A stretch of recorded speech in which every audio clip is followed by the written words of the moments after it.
Hello every one, good morning. എല്ലാവർക്കും സുഖല്ലേ മക്കളെ?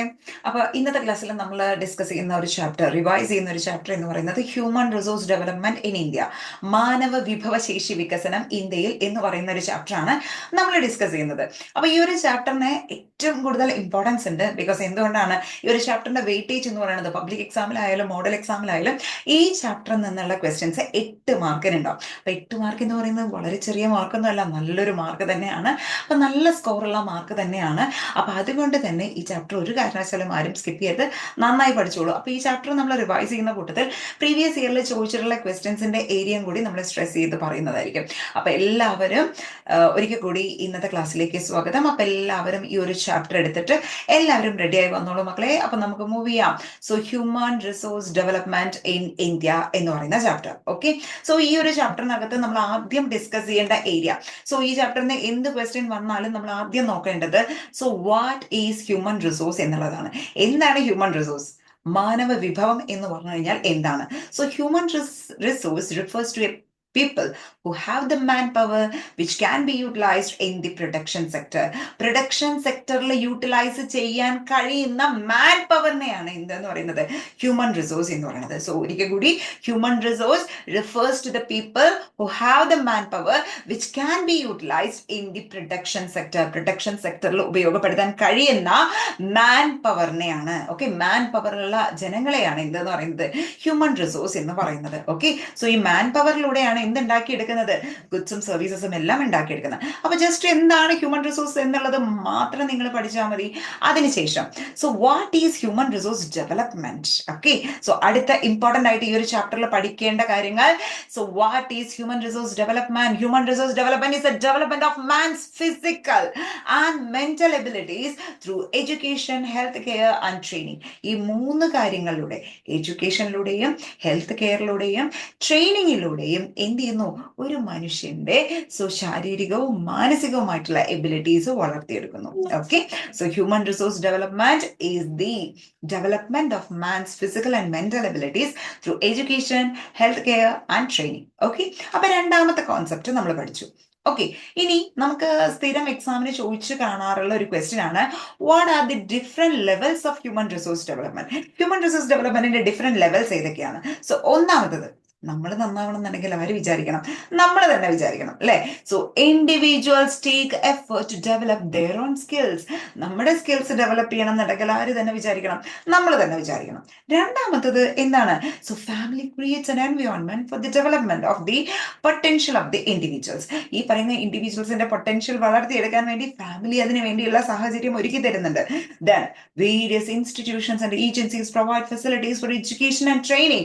എഡ്യൂക്കേഷനും ട്രെയിനിങ്ങിനും ആവശ്യമായിട്ടുള്ള കംപ്ലീറ്റ് ഫെസിലിറ്റീസും പല ഇൻസ്റ്റിറ്റ്യൂഷൻസും ഏജൻസീസും പ്രൊവൈഡ് ചെയ്യുന്നുണ്ട്. And finally nation provides the necessary facilities for its people to develop their skills.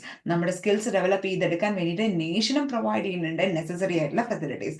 So 4 point, 4 key points ഓർത്തു വെക്കുക. ബാക്കിയുള്ള നിങ്ങൾക്ക് എഴുതാൻ പറ്റുന്നതേ ഉള്ളൂ. ഒന്നാമത്തത് ഇൻഡിവിജ്വൽ ടേക്ക് എഫേർട്സ്. ആദ്യം ഇൻഡിവിജ്വൽ എഫേർട്ട് എടുക്കും, ദെൻ ഫാമിലി അതിനൊരു എൻവയോൺമെന്റ് ക്രിയേറ്റ് ചെയ്ത് കൊടുക്കും, ദെൻ പല ഇൻസ്റ്റിറ്റ്യൂഷൻസും ഏജൻസീസും ഫെസിലിറ്റീസ് പ്രൊവൈഡ് ചെയ്യും, ആൻഡ് ഫൈനലി നേഷനും പ്രൊവൈഡ് ചെയ്യും നെസസറി ഫെസിലിറ്റീസ്. ഇതൊക്കെയാണ് different levels of human resource development എന്ന് പറയുന്നത്. ഓക്കെ, ഇനി നമ്മൾ നോക്കുന്ന അടുത്ത ഒരു ഏരിയ എന്ന് പറയുന്നത് so features of human resource ആണ്.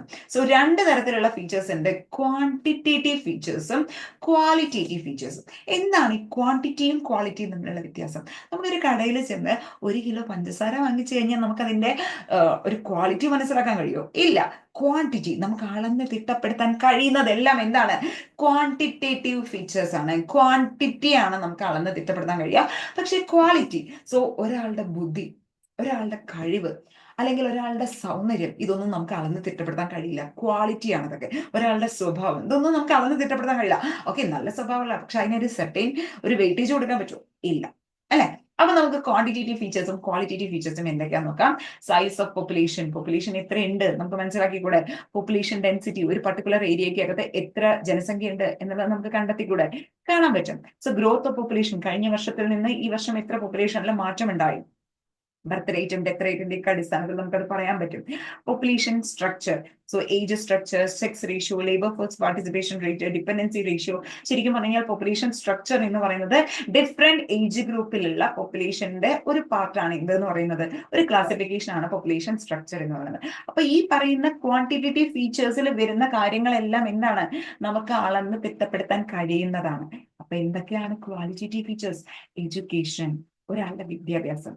വിദ്യാഭ്യാസം എന്തിന്റെ അടിസ്ഥാനത്തിലാണ്? ലിറ്ററസി റേറ്റിന്റെ അടിസ്ഥാനത്തിൽ, സാക്ഷരതയുടെ അടിസ്ഥാനത്തിൽ. Then health care. Health care എന്ന് പറയുന്നത് എന്താണ്? ഒരാൾ എത്ര ആരോഗ്യമുള്ളവനാണെന്ന് എന്താ പറയുക? ആളുടെ ആയുർദൈർഘ്യത്തിന്റെ അടിസ്ഥാനത്തിലാണ് നമ്മൾ പറയുക, അല്ലെ? എത്ര വയസ്സ് വരെ ജീവനോടുകൂടി ഉണ്ടാവും, that is life expectancy. Okay, ആയുർദൈർഘ്യം. ഇതാണ് ക്വാളിറ്റേറ്റീവ് ഫീച്ചേഴ്സ്. അപ്പോൾ നമ്മുടെ ഈ പറയുന്ന ഹ്യൂമൻ റിസോഴ്സിന് രണ്ട് തരത്തിലുള്ള ഫീച്ചേഴ്സ് ഉണ്ട്. ക്വാണ്ടിറ്റേറ്റീവ് ആയിട്ടുള്ള ഫീച്ചേഴ്സും ക്വാളിറ്റേറ്റീവ് ആയിട്ടുള്ള ഫീച്ചേഴ്സും. അത് നമ്മൾ എന്താണ് ക്ലാസിഫൈ ചെയ്ത് മനസ്സിലാക്കി. ഇനി നമുക്ക് ഇതിൽ ഓരോന്നിനെ കുറിച്ചും ഡീപ്പായിട്ട് പഠിക്കണം. അതിൽ നമുക്ക് സ്ഥിരം ചോദിച്ചു കണ്ടിട്ടുള്ള ഏരിയാസ് മാത്രം നമ്മൾ ഒന്നുകൂടി സ്ട്രെസ് ചെയ്താൽ മതി കേട്ടോ. സൈസ് ഓഫ് പോപ്പുലേഷൻ എന്ന് പറഞ്ഞു കഴിഞ്ഞാൽ എന്താണ്? Total number of people residing in a country at A particular time. എത്ര ജനസംഖ്യ, അതാണ് സൈസ് ഓഫ് പോപ്പുലേഷൻ. ഇനി ഡെമോഗ്രഫി എന്ന് പറഞ്ഞു കഴിഞ്ഞാൽ എന്താണ്? ശരിക്കും പോപ്പുലേഷനിൽ വന്ന മാറ്റങ്ങളെ കുറിച്ചും അതിന്റെ സൈസിൽ വന്ന മാറ്റങ്ങളെ കുറിച്ചും അതിന്റെ സ്ട്രക്ചറൽ ആസ്പെക്ട്സിനെ കുറിച്ചുള്ള പഠനമാണ് എന്ത്? ഡെമോഗ്രഫി എന്ന് പറയുന്നത്. ഇനി ഇവിടെ നമുക്ക് ചോദിച്ചു കണ്ടിട്ടുള്ള ഏറ്റവും ഇമ്പോർട്ടന്റ് ആയിട്ടുള്ള ഒരു വൺ വേർഡ് ക്വസ്റ്റ്യൻ ആണിത്. So in India census activities, നമുക്കറിയാം സെൻസസ് എന്ന് പറഞ്ഞു കഴിഞ്ഞാൽ എന്താണ്? പോപ്പുലേഷന്റെ കണക്കെടുപ്പ് നടത്തുന്നതിനെയാണ് നമ്മൾ എന്തെന്ന് പറയുന്നത്? സെൻസസ് എന്ന് പറയുന്നത്. അപ്പൊ സെൻസസിന്റെ കണക്കെടുപ്പുകളൊക്കെ നടത്തുന്ന ഓഫീസ് ഏതാന്ന് ചോദിച്ചു കഴിഞ്ഞാൽ population registrar general and census commissioner. Okay, so ഏത് ഓഫീസാണ് സെൻസസ് ആക്ടിവിറ്റീസിന് എല്ലാം നേതൃത്വം കൊടുക്കുന്നത്? Population registrar general and census കമ്മീഷണറുടെ ഓഫീസ്. സോ നമ്മുടെ ഇന്ത്യയിൽ പോപ്പുലേഷൻ സെൻസസ് നടത്തുന്നത് ഓരോ 10 വർഷം കൂടുമ്പോഴാണ്. സോ ലാസ്റ്റ് സെൻസസ് നടന്നത് 2011 ആസ് പെർ നമ്മുടെ ടെക്സ്റ്റ് ബുക്കിലെ ഡീറ്റെയിൽ അനുസരിച്ച്. 2021 നടക്കേണ്ടതായിരുന്നു, പക്ഷെ കോവിഡ് പാൻഡമിക്കിന്റെ സിറ്റുവേഷനിൽ അതിൽ കുറച്ച് ഡിലേസും കാര്യങ്ങളൊക്കെ വന്നിട്ടുണ്ട് കേട്ടോ. ഏകദേശം 130-ലധികം കോടി ജനങ്ങൾ ഇപ്പൊ നമ്മുടെ ഇന്ത്യ മഹാരാജ്യത്തുണ്ട്. ഓക്കെ, സോ ഇതെല്ലാം നമ്മുടെ എന്താന്ന് പറയുന്നത്? സോ ഇന്ത്യയിലെ പോപ്പുലേഷന്റെ 2011 കണക്കനുസരിച്ചുള്ളതാ പറയുന്നത്. സോ 58.65 കോടി സ്ത്രീകളും 62.37 കോടി പുരുഷന്മാരുമാണ് ഇന്ത്യയിലെ സെൻസസിന്റെ 2011 സെൻസസിന്റെ അടിസ്ഥാനത്തിൽ ഉള്ളത്. ഓക്കെ, ഇനി വളരെ റയർ ആയിട്ട് ചോദിച്ചു കണ്ടിട്ടുള്ള മറ്റൊരു ക്വസ്റ്റ്യൻ ആണ്, why are population studies conducted? എന്തിനാ പോപ്പുലേഷനെ കുറിച്ച് പഠനം നടത്തുന്നത്? ശരിക്കും പറഞ്ഞു കഴിഞ്ഞാൽ population studies help the government to quantitatively assess the different needs of the people. Okay, so ജനങ്ങളുടെ വ്യത്യസ്ത ആവശ്യങ്ങൾ മനസ്സിലാക്കാനും and to plan activities and programs accordingly, അതിനനുസരിച്ച് ആക്ടിവിറ്റീസ് പ്ലാൻ ചെയ്യാനും പ്രോഗ്രാംസ് എല്ലാം പ്ലാൻ ചെയ്യാനുമാണ്.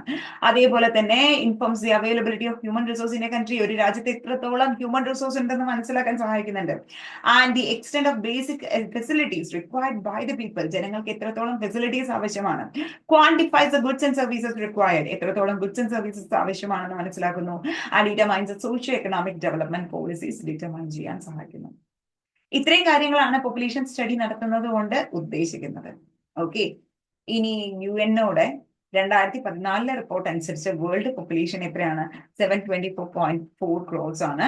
അപ്പോ ഈ ഒരു ബേസിസിൽ നമ്മൾ പറയുകയാണെങ്കിൽ 6-ൽ-1 ശരിക്കും വേൾഡ് പോപ്പുലേഷനിൽ 6-ൽ-1 ആരാണ്? ഇന്ത്യക്കാരനാണ്. സോ വേൾഡ് പോപ്പുലേഷന്റെ എത്ര ശതമാനം ഇന്ത്യയിലുണ്ട്? 17.5% ആണ്. ചൈനയ്ക്കാണ് 1-ാം സ്ഥാനം അന്നത്തെ കണക്കനുസരിച്ച്, ബിക്കോസ് 19.4% ആണ് ചൈനയിലുള്ളത്. ഇന്ത്യക്ക് 2-ാം സ്ഥാനമായിരുന്നു. പക്ഷെ ലാൻഡ് ഏരിയയുടെ കണക്ക് എടുത്ത് നോക്കുകയാണെങ്കിൽ ഇന്ത്യക്ക് 7-ാം സ്ഥാനമേ ഉള്ളൂ, ബിക്കോസ് 2.4% മൊത്തം വേൾഡിലെ ലാൻഡ് ഏരിയയിലെ 2.4% മാത്രമേ ഇന്ത്യയിലുള്ളൂ. ഈ 2.4% സ്ഥലത്തിലാണ് ആരുള്ളത്? ഈ പറയുന്ന 17.5% വരുന്ന ജനസംഖ്യ ഉള്ളത്. ഓക്കെ, സോ ഇത്രയും കാര്യങ്ങൾ ജസ്റ്റ് ഒന്ന് ഫിഗേഴ്സ് ഒന്ന് മനസ്സിലാക്കുക. വൺ വേർഡ് ക്വസ്റ്റ്യൻസിനെല്ലാം സാധ്യതയുള്ള ഒരു ഏരിയ ആണ്. ഇനി നമുക്ക് ഡെൻസിറ്റി ഓഫ് പോപ്പുലേഷൻ എന്താണെന്നുള്ളത് നോക്കാം. So density of population refers to the number of people per square kilometre area. Number of people per square kilometre area ആണ് എന്ത്? Density of population. ഓക്കെ, ഇനി നമ്മൾ നോക്കുന്ന അടുത്തൊരു ഇമ്പോർട്ടന്റ് ആയിട്ടുള്ള ഒരു കോൺസെപ്റ്റ് എന്ന് പറയുന്നത്, സോ ഈ പറയുന്ന പോപ്പുലേഷനെ ഇൻഫ്ലുവൻസ് ചെയ്യുന്ന 3 ഫാക്ടേഴ്സ് ഏതൊക്കെയാണ് എന്നുള്ളതാണ്. ഒന്ന് ബർത്ത് റേറ്റ്, മറ്റൊന്ന് ഡെത്ത് റേറ്റ്, പിന്നെ ഒന്ന് മൈഗ്രേഷൻ. ബർത്ത് റേറ്റ് കൂടി ഡെത്ത് റേറ്റ് കുറഞ്ഞു, എന്ത് സംഭവിക്കും? പോപ്പുലേഷൻ ഇൻക്രീസ് ചെയ്യും. കാരണം ബർത്ത് റേറ്റ് ആണല്ലോ കൂടുന്നത്, ഡെത്ത് റേറ്റ് കുറയുകയും ചെയ്തു. ഒരുപാട് പേര് ജനിച്ചു, പക്ഷെ കുറച്ച് പേര് മരിച്ചു. അപ്പൊ എന്താണ്? പോപ്പുലേഷൻ കൂടുതലാണ് അല്ലെ. ഇനി ബർത്ത് റേറ്റ് കുറഞ്ഞു, ജനിക്കുന്നത് കുറവാണ്, പക്ഷെ മരണം കൂടുതലാണ്. അപ്പൊ എന്താ ഉണ്ടാവുക? Population declines. Then birth rate and death rate are equal, രണ്ടും തുല്യമാണ്. അപ്പൊ പോപ്പുലേഷനിൽ വലിയ മാറ്റമൊന്നുമില്ല. ഇനി മൈഗ്രേഷൻ ആണ് നടക്കെങ്കിലോ, സോ ഒരു റീജിയനിലെ പോപ്പുലേഷൻ കൂടും, മറ്റൊരു റീജിയനിലെ കുറയും അല്ലെ. അപ്പൊ പോപ്പുലേഷനെ അഫക്ട് ചെയ്യുന്ന 3 ഇമ്പോർട്ടന്റ് ഫാക്ടേഴ്സ് ഇതൊക്കെയാണ്. ഇത് നമുക്കൊരു 2 മാർക്കിനൊക്കെ ചോദിക്കാൻ സാധ്യതയുള്ള ഒരു ക്വസ്റ്റ്യൻ. ഇനി 1 മാർക്കിനെ ചോദിക്കാം കേട്ടോ. What are the factors that affect the population of A country? Okay, that is birth rate, death rate, migration. Okay, അപ്പൊ ബർത്ത് റേറ്റ് അറിയാം, number of live birth per 1000, number of deaths per 1000 death rate. Then migration, settlement of people of a region in another region. ഒരു സ്ഥലത്തുള്ള ആളുകൾ മറ്റൊരു സ്ഥലത്ത് പോയി താമസം ഉറപ്പിക്കുന്നതാണ് migration. Okay, ഇനി പോപ്പുലേഷൻ സ്ട്രക്ചർ എന്താന്ന് നോക്കാം. Age structure is the classification. Age structure അല്ലെങ്കിൽ population structure. It is a classification of population into different age groups and presenting the ratio of each group in the population. അപ്പൊ ശരിക്കും age ഗ്രൂപ്പിനെ എങ്ങനെയാ classify ചെയ്തിരിക്കുന്നത്? 0 മുതൽ 14 വയസ്സ് വരെയുള്ള കുട്ടികൾ ഒരു ഗ്രൂപ്പിലും, 15 മുതൽ 59 വയസ്സ് വരെയുള്ളവർ ഒരു ഗ്രൂപ്പും, 60 അതിൽ മുകളിലുമുള്ളവര് മറ്റൊരു ഗ്രൂപ്പിലും. അങ്ങനെ 3 ഗ്രൂപ്പുകളായിട്ട് തിരിച്ചിട്ടുണ്ട്. ഇതാണ് നമ്മുടെ പോപ്പുലേഷൻ സ്ട്രക്ചർ. ഓക്കെ, ഇനി ഇതിൽ നിന്ന് തന്നെ നമ്മൾ മനസ്സിലാക്കേണ്ട മറ്റൊരു കാര്യമാണ് ലേബർ ഫോഴ്സ് പാർട്ടിസിപ്പേഷൻ റേറ്റ്. ഇത് ഇതുമായിട്ട് കണക്റ്റഡ് ആണ്. അവിടെ നിന്ന് നമുക്ക് ഡിപ്പെൻഡൻസി റേഷ്യോ മനസ്സിലാക്കാം. ഒരു കാര്യം ആലോചിച്ചു മക്കളെ, നിങ്ങളുടെ ഒരു ഏജ് ഗ്രൂപ്പ് എന്ന് പറയുന്നത് 0 to 14 അല്ലെങ്കിൽ 15ലേക്ക് അടുത്ത ഒരു ഏജ് ഗ്രൂപ്പാണ് നിങ്ങളുടേത്. അപ്പൊ ഈ ഒരു വിഭാഗം എന്ന് പറയുന്നത് ഏത് വിഭാഗത്തെ ഡിപ്പെൻഡ് ചെയ്തിരിക്കുന്നത്? ഈ പറയുന്ന 15നും 59നും ഇടയിലാണ് നിങ്ങളുടെ പാരന്റ്സിന്റെ ഏജ് ഗ്രൂപ്പ് എന്ന് പറയുന്നത്. അപ്പൊ ഈ ഒരു വിഭാഗത്തെ ഡിപ്പെൻഡ് ചെയ്തിട്ടാണ് 0 to 14 വയസ്സ് വരെയുള്ള നിങ്ങളും നിങ്ങളുടെ ഗ്രാൻഡ് പാരന്റ്സും ഏത് വിഭാഗത്തെ ഡിപ്പെൻഡ് ചെയ്യുന്നുണ്ട്? 15 to 59 വരെയുള്ള ഏജ് ഗ്രൂപ്പിനെ ഡിപ്പെൻഡ് ചെയ്യുന്നുണ്ട്. ഓക്കെ, അപ്പോ ഈ ഒരു കാര്യം നിങ്ങൾ ആലോചിക്കണം. അപ്പൊ ഡിപ്പെൻഡൻസി റേഷ്യോ അല്ലെങ്കിൽ ലേബർ ഫോഴ്സ് പാർട്ടിസിപ്പേഷൻ റേറ്റ്, അതായത് ഏറ്റവും കൂടുതൽ ലേബർ ഉള്ളത് ഏത് പ്രായത്തിലാണ്? 15 മുതൽ 59 വയസ്സ് വരെയുള്ളവര്. Okay, so labor force participation rate is the ratio of the population in the age group of 15 to 59 who are either employed or actively looking for jobs. ഒന്നുകിൽ അവർ employed ആയിരിക്കും, അല്ലെങ്കിലോ അവര് ഒരു ജോലി അന്വേഷിക്കുന്നവരും ആയിരിക്കും.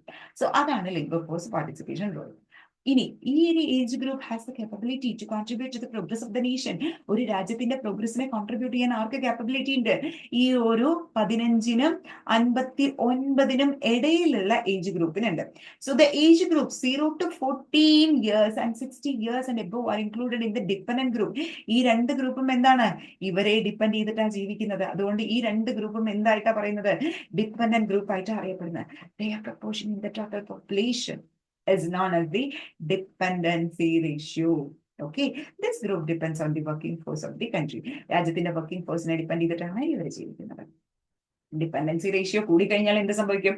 പെർ ക്യാപിറ്റ ഇൻകം കുറയും. Okay, so many people in the age group 15 to 59 years do not have a job. ശരിക്കും അവർക്ക് ഒരു ജോലി പോലും കിട്ടാനില്ല.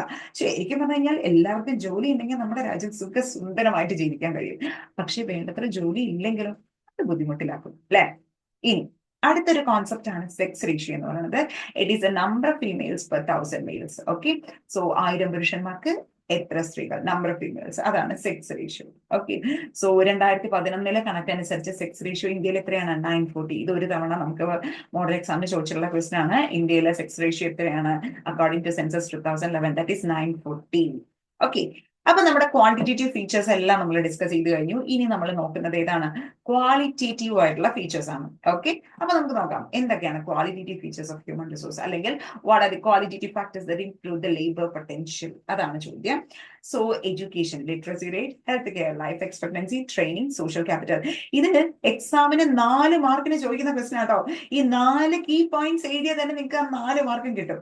Okay, so qualitative features of human resource എന്ന് ചോദിച്ചാലും what are the qualitative factors that improve the labor potential എന്ന് ചോദിച്ചാലും എന്താണ്? Answer will be the same.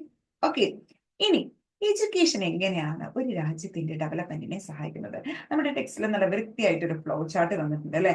നല്ല എഡ്യൂക്കേഷൻ ഉണ്ടെങ്കിൽ it improves the skills of the ഇൻഡിവിജ്വൽസിന്റെ സ്കിൽസ് വളർത്തിയെടുക്കാം. അതിലൂടെ നല്ല ബെറ്റർ ടെക്നോളജിക്കൽ നോ ഹൗ ഉണ്ടാക്കിയെടുക്കാം. ഇനി നല്ല ടെക്നോളജിക്കൽ അറിവും സ്കിൽസ് ഒക്കെ ഉണ്ടെങ്കിലോ നല്ല ജോലി കിട്ടും. സെക്യൂർ ബെറ്റർ ജോബ്, നല്ല ജോബ് ഉണ്ടെങ്കിലോ നല്ല ഇൻകം ആയി. സോ ഇതിലൂടെ ഫൈനലി നമുക്ക് എന്ത് അച്ചീവ് ചെയ്തെടുക്കാം? സ്റ്റാൻഡേർഡ് ഓഫ് ലിവിങ് അച്ചീവ് ചെയ്തെടുക്കാം. ഓക്കെ, സോ എഡ്യൂക്കേഷൻ എങ്ങനെയാണ് ഒരു രാജ്യത്തിനെ ഡെവലപ്മെന്റിലേക്ക് നയിക്കുന്നതെന്ന് ചോദിച്ചു കഴിഞ്ഞാൽ ഇതാണ് ഫ്ലോ ചാർട്ട്. ഇത് ഫ്ലോ ചാർട്ടിന്റെ ഫോർമാറ്റിൽ എഴുതിയ കംപ്ലീറ്റ് ആൻസർ. ഇതും 4 മാർക്കിന് ചോദിക്കുന്ന ക്വസ്റ്റ്യൻ ആണ്. ഓക്കെ, ഇനി നമ്മുടെ ഈ എഡ്യൂക്കേഷനോ റിലേറ്റഡ് ചെയ്തിട്ട് അല്ലെങ്കിൽ നാഷണൽ ഇൻകത്തെ റിലേറ്റ് ചെയ്തിട്ടുള്ള ആർഗ്യുമെന്റ് എന്താന്ന് നോക്കാം. 6% നാഷണൽ ഇൻകത്തിന്റെ മാറ്റി വെക്കണം എന്നാണ് പറയുന്നത്. പക്ഷെ ആകെ കൂടി 3.7% മാത്രമേ എഡ്യൂക്കേഷന്റെ പാർട്ടിലേക്ക് മാറ്റി വെച്ചിട്ടുള്ളൂ. ഇനി ലിറ്ററസി റേറ്റ് എന്താ? ഇതുമായിട്ട് റിലേറ്റ് ചെയ്തിട്ടുള്ള കോൺസെപ്റ്റ് ആണ്. It refers to the percentage of population can read and write with comprehension. അർത്ഥം മനസ്സിലാക്കി, ചുമ്മാ എഴുതാനും വായിക്കാനും അറിഞ്ഞാൽ പോരാ. എഴുതുന്നത് എന്താണെന്ന് അണ്ടർസ്റ്റാൻഡിങ്ങോടുകൂടി, കോംപ്രഹെൻഷനോടുകൂടി അത് എഴുതാനും വായിക്കാനും കഴിവുള്ളവരെയാണ് നമ്മൾ ലിറ്ററസി റേറ്റ് ആയിട്ട് റിഫർ ചെയ്യുന്നത്. ഓക്കെ, ഇനി ഇന്ത്യയുടെ ലിറ്ററസി റേറ്റ് നോക്കാം. അക്കോർഡിംഗ് ടു സെൻസസ് 2011 74.04% ആണ് ഇന്ത്യയുടെ ലിറ്ററസി റേറ്റ്. അതിൽ ഫീമെയിലിന്റെ ലിറ്ററസി റേറ്റ് ആണ് കുറവ്, ദാറ്റ് ഈസ് 65.46. മെയിലിന്റെ ലിറ്ററസി റേറ്റ് എത്രയാ? 82.14. Next, which are the institutions at various levels to provide education in a country? ഒരു രാജ്യത്തെ എഡ്യൂക്കേഷൻ പ്രൊവൈഡ് ചെയ്യാൻ വേണ്ടിയുള്ള ഇൻസ്റ്റിറ്റ്യൂഷൻസ് ഏതൊക്കെയാ? സ്കൂൾ ഉണ്ട്, കോളേജ് ഉണ്ട്, യൂണിവേഴ്സിറ്റി ഉണ്ട്, ടെക്നിക്കൽ എഡ്യൂക്കേഷണൽ ഇൻസ്റ്റിറ്റ്യൂഷൻ ഉണ്ട്. ഓക്കെ, ഇനി അടുത്ത ഒരു ഏറ്റവും ഇമ്പോർട്ടന്റ് ആയിട്ടുള്ള ഒരു 1 word ക്വസ്റ്റ്യൻ ആണ്. റൈറ്റ് ടു എഡ്യൂക്കേഷൻ ആക്ട് എന്നാണ് ഇംപ്ലിമെന്റ് ചെയ്തത്? Okay, India has made education a fundamental right and has passed the Right to Education Act in the year 2009. So the Constitution ensures the goal of elementary education for all through RTE. So Right to Education Act implement ചെയ്തത് 2009 As per this act എന്താണ്? Education ഒരു fundamental right, ഒരു മൗലിക അവകാശമായി മാറി. Okay, so what are the problems still exist in the education sector of India which needs to be solved? ഇത് നമ്മൾ ശരിക്കും ക്വാർട്ടർലി എക്സാമിന്റെ ക്വസ്റ്റ്യൻ പേപ്പറിൽ അല്ലെങ്കിൽ നമുക്ക് മോഡൽ എക്സാമിന്റെ ക്വസ്റ്റ്യൻ പേപ്പറിൽ പബ്ലിക്കിലൊക്കെ സോ നമുക്ക് കണ്ടിട്ടുള്ള ഒരുപാട് ഫെമിലിയർ ആയിട്ടുള്ള ഒരു ക്വസ്റ്റ്യൻ ആണ്.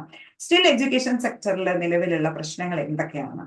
So certain sections drop out from the schools without completing primary education. നമുക്കറിയാം പ്രൈമറി എന്ന് പറഞ്ഞു കഴിഞ്ഞാൽ LP and UP ചേർന്നതാണ് അല്ലെ. ഏകദേശം 1ാം ക്ലാസ്സിൽ പഠനം തുടങ്ങി കഴിഞ്ഞാൽ 7ാം ക്ലാസ്സിലെ പഠനം അവസാനിക്കുന്നത് വരെയും പ്രൈമറി എഡ്യൂക്കേഷൻ ആണ്, ലോവർ പ്രൈമറി, അപ്പർ പ്രൈമറി. പക്ഷെ ഇത് കംപ്ലീറ്റ് ചെയ്യാതെ സ്കൂളിൽ നിന്ന് കൊഴിഞ്ഞു പോകുന്നത് അതൊരു ചാലഞ്ച് തന്നെയാണ്, സ്റ്റിൽ ഉള്ള ഒരു പ്രശ്നം തന്നെയാണ്. There is a lack of availability of basic facilities in the education sector. Basic ഫെസിലിറ്റീസിന്റെ അവൈലബിലിറ്റി കുറവാണ്. ദെൻ ക്വാളിറ്റി ഓഫ് എഡ്യൂക്കേഷൻ ഒന്നുകൂടി ഉയർത്തേണ്ടതുണ്ട്. സോ ഇത് മൂന്നുമാണ് എഡ്യൂക്കേഷൻ സെക്ടറിൽ സ്റ്റിൽ നിലനിൽക്കുന്ന പ്രശ്നങ്ങൾ. ഓക്കെ, ഇനി ഈ ചാപ്റ്ററിന് ഷുവറായിട്ടും ചോദിക്കാൻ സാധ്യതയുള്ള ഒരു ഏരിയ ആണ് which are the projects implemented in India in order to develop the education and skills. Education സ്കിൽസും ഡെവലപ്പ് ചെയ്യാൻ വേണ്ടി എന്തൊക്കെ പ്രൊജക്ട്സ് ഇംപ്ലിമെന്റ് ചെയ്തിട്ടുണ്ട് എന്നുള്ളതാണ്. 4 പ്രൊജക്ട് നമുക്ക് പഠിക്കാനുണ്ട്. ഇതിൽ ഏതെങ്കിലും 1 or 2 പ്രൊജക്ട് ഷുവർ ആയിരിക്കും എക്സാമില് 4 മാർക്കിന്റെ ക്വസ്റ്റ്യൻ. നമ്മൾ പറഞ്ഞു 8 മാർക്കാണ് വെയിറ്റേജ്, അതിൽ 4 മാർക്കിന്റെ ഏരിയ ഇത് തന്നെ ആയിരിക്കും. ഇതിൽ ഏതെങ്കിലും ഒരു ഏരിയ, 4 ഏരിയ ഉണ്ട്, 4 എണ്ണത്തിൽ ഒരെണ്ണം 4 മാർക്കിന്റെ ക്വസ്റ്റ്യൻ. അപ്പൊ അതുകൊണ്ട് ഒരു കാരണവശാലും സ്കിപ്പ് ചെയ്യണ്ട. So first one ICDS, integrated child development scheme to ensure integrated development of children up to 6 years. 6 വയസ്സ് വരെയുള്ള കുട്ടികളുടെ സമഗ്ര വികസനം. Okay, to provide health care for pregnant and lactating woman. So ഗർഭിണികൾക്കും മുലയൂട്ടുന്ന അമ്മമാർക്കും വരെ ഹെൽത്ത് കെയർ പ്രൊവൈഡ് ചെയ്യുന്നു. അപ്പൊ ശരിക്കും ആലോചിച്ച് നോക്കിക്കുക, ഒരു ഗർഭസ്ഥ ശിശു മുതൽ 6 വയസ്സ് വരെയുള്ള കുട്ടികളുടെ സമഗ്ര വികസനമാണ് ICDS. ദെൻ അത് കഴിഞ്ഞ് കഴിഞ്ഞാൽ സമഗ്ര ശിക്ഷാ അഭിയാൻ. അപ്പൊ ആലോചിക്കുക, സർവശിക്ഷാ അഭിയാനും രാഷ്ട്രീയ മാധ്യമിക് ശിക്ഷാ അഭിയാനും കൂടെ ചേർന്നിട്ടാണ് സമഗ്ര ശിക്ഷാ അഭിയാൻ നിലവിൽ വന്നിരിക്കുന്നത്. ഓക്കെ, ഇനി ഇതിൽ എന്തൊക്കെയാ പറഞ്ഞിരിക്കണം നോക്കാം. Universal education, to ensure universal education to all up to higher secondary level. എല്ലാവർക്കും ഹയർ സെക്കൻഡറി ലെവൽ വരെ ഒരു യൂണിവേഴ്സൽ എഡ്യൂക്കേഷൻ ഉറപ്പാക്കാം. ദെൻ അതിന്റെ ക്വാളിറ്റിയും ഇക്വിറ്റിയും ഉറപ്പുവരുത്താം. ദെൻ വൊക്കേഷണൽ എഡ്യൂക്കേഷൻ പ്രൊമോട്ട് ചെയ്യാം. അതേപോലെ തന്നെ ടീച്ചർ ട്രെയിനിങ് ഇൻസ്റ്റിറ്റ്യൂട്ട് ആയിട്ടുള്ള HCRT, ഡയറ്റ് ഇതുപോലെയുള്ളതൊക്കെ എന്ത് ചെയ്യുക, സ്ട്രെങ്തൻ ചെയ്യുക. അപ്പൊ SSA കിട്ടിയല്ലോ. ഇനി നമുക്ക് RUSA ഒന്ന് നോക്കിയാലോ. To increase the access to higher education, higher എഡ്യൂക്കേഷന്റെ ആക്സസ് കൂട്ടുക. ദെൻ ഉച്ചതല്ലാണ്. അപ്പൊ ഹയർ, ഉച്ച എന്ന് പറഞ്ഞാൽ തന്നെ എന്താണ്, ഏറ്റവും മുകളില് ഉച്ചത്തിൽ നിൽക്കുന്നത്. ഓക്കെ, സോ രാഷ്ട്രീയ ഉച്ചതൽ ശിക്ഷാ അഭിയാനിൽ എന്താ പറയുന്നത്, increase access to higher education and to improve the quality of higher education. ഒന്ന് ആക്സസ്, മറ്റൊന്ന് quality of higher education. Then finally, national skill development and monetary reward scheme. So ഇവിടെ തന്നെ ഉണ്ട് സ്കിൽ ഡെവലപ്മെന്റ് ആണ്, അതിലൂടെ മോണിറ്ററി കോമ്പൻസേഷൻ വാങ്ങിയെടുക്കാം. To improve the working skills of the യൂത്തിന്റെ working skills improve ചെയ്തെടുക്കുക. To ensure the availability of people with employable സ്കിൽസോടുകൂടി ജനങ്ങളുടെ അവൈലബിലിറ്റി ഉറപ്പുവരുത്തുക. അപ്പൊ ഈ 4 സ്കീമുകൾ ഒരു കാരണവശാലും മറക്കരുത്. ICDS ഓർത്തു വെക്കുക, കീ പോയിന്റ് ഓർത്തു വെക്കുക. എന്താണ്? So pregnant and lactating woman മുതൽ 6 years വരെയുള്ള കുട്ടികളുടെ ഇന്റഗ്രേറ്റഡ് ഡെവലപ്മെന്റ്. ദെൻ SSAയിലേക്ക് എത്തുമ്പോഴോ യൂണിവേഴ്സൽ എഡ്യൂക്കേഷൻ ആണ്, അതിൽ തന്നെ quality, equity, vocational education, teacher training institute strengthen ചെയ്യാം. ഓക്കെ, ദെൻ രാഷ്ട്രീയ ഉച്ചതല ശിക്ഷ അഭിയാൻ എന്ന് പറഞ്ഞു കഴിഞ്ഞാൽ ഹയർ എഡ്യൂക്കേഷന് ആക്സസ് ഉണ്ടാക്കുക, ക്വാളിറ്റിയും ഇംപ്രൂവ് ചെയ്യാം. Okay, then skill development and monetary reward scheme and improve the working skills of the youth to ensure the availability of people with the employable skills. Okay, and finally we reached into the last topic, that is health. What is health? എന്താണ്? According to World Health Organization WHO പറഞ്ഞതനുസരിച്ച് എന്താണ് health? It is a state of physical, mental and social wellbeing. So physically നമ്മൾ okay ആവണം, mentally നമ്മൾ okay ആയിരിക്കണം, ഇനി നമ്മുടെ സറൗണ്ടിങ്സും ആയിട്ട് നമ്മൾ ഓക്കെ ആയിരിക്കണം. ദാറ്റ് ഈസ് എന്ത് ഈ പറയുന്ന ഹെൽത്ത് എന്ന് പറയുന്നത്. Clear? Along with the physical condition, importance is given to mental and social conditions as well.